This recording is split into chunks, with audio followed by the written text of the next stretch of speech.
ماه نور و رحمت و غفران کجا هستی؟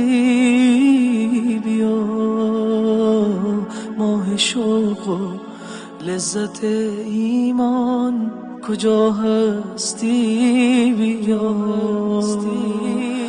ماه پر فیض و نیایش ها هر آسانیم بیا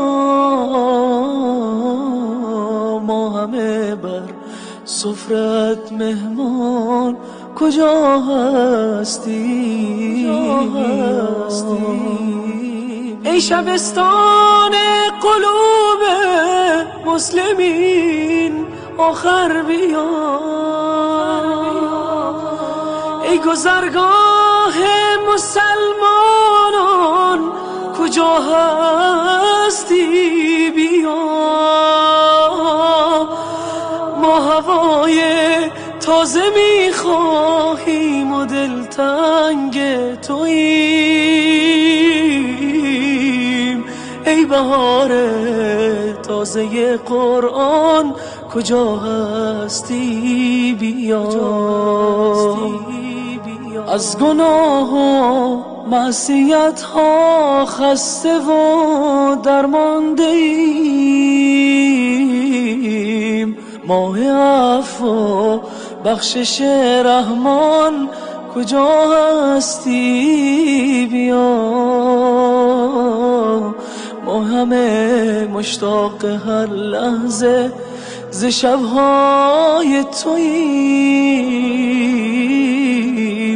ای فضیلت های بی پایان کجا هستی؟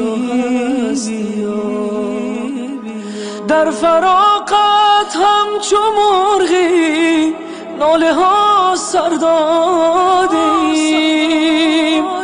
ما چو شمعی در غمت سوزان کجا هستی؟ بیا ای مه نیکان بیا و دست شیطان را ببند ماه عتق از آتش نیران کجا هستی؟ بیا ماه عتق از آتش نیران کجا هستی؟ بیا مسلمین در خواب غفلت ماه بیداری بیا ای مه بیداری وجدان کجا هستی؟ بیا ماه روزه ماه تمرین عبودیت بیا ماه صبر و ترک هر عصیان کجا هستی؟ بیا ماه صبر و ترک هر عصیان کجا هستی؟ بیا ای شب قدرت شب تجدید پیمان است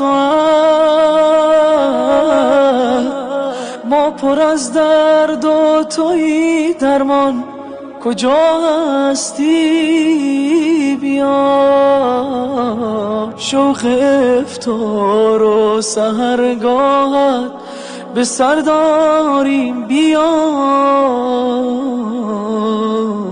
ماه شعبان است و ما حیران کجا هستی؟ بیا